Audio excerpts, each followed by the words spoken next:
Media की गल ही कोई नहीं।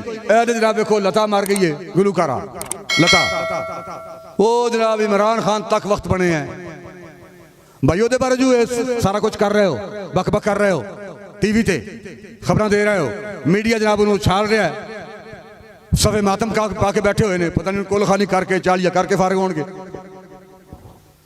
हुक्मरान भी सड़े इमरान खान ते ओ खातून ओ लड़की जिन्हें मैं लखा सलाम पेश करना, जी इंडिया मुंडिया ने देखा होगा क्लिप मोबाइल ते कि किस तरह लड़की हिजाब पहन के जा रही है और वो हिजाब उतरवा रहे हैं।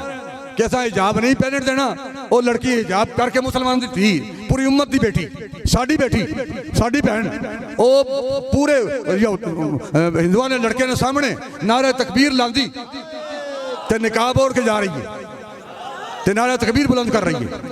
भाई उन्होंने सलूट पेश करो, उन्होंने सलाम पेश करो।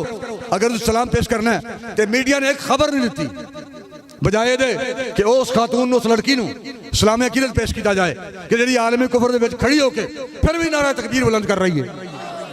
तो तुम लता को प्रोटोकॉल दे रहे हो। तहरीक लब्बैक का मकसद है कि उन्होंने लोगों ने प्रोटोकॉल देने की बजाय उन्होंने बेटियों को सलाम पेश करो जड़ियाँ अज भी हिंदुस्तान जी, बर्मा जी और कश्मीर जी अज भी इंतजार च ने, किसी मुहम्मद बिन कासिम का इंतजार कर रही ने, किसी सुल्तान सलाहुद्दीन अय्यूबी का इंतजार कर रही ने। अज भी बच्चियां जिन्नियां जमातां ने नून लीग, काफ लीग, PTI कतन ये उन्होंने बच्चियां की इज्जत के मुहाफिज नहीं कहण ने। यार फिर भी तू फैसला नहीं कर सकता जाना किधर है, की करना है, ये तो पता ही नहीं मौत कदों आ जाएगी।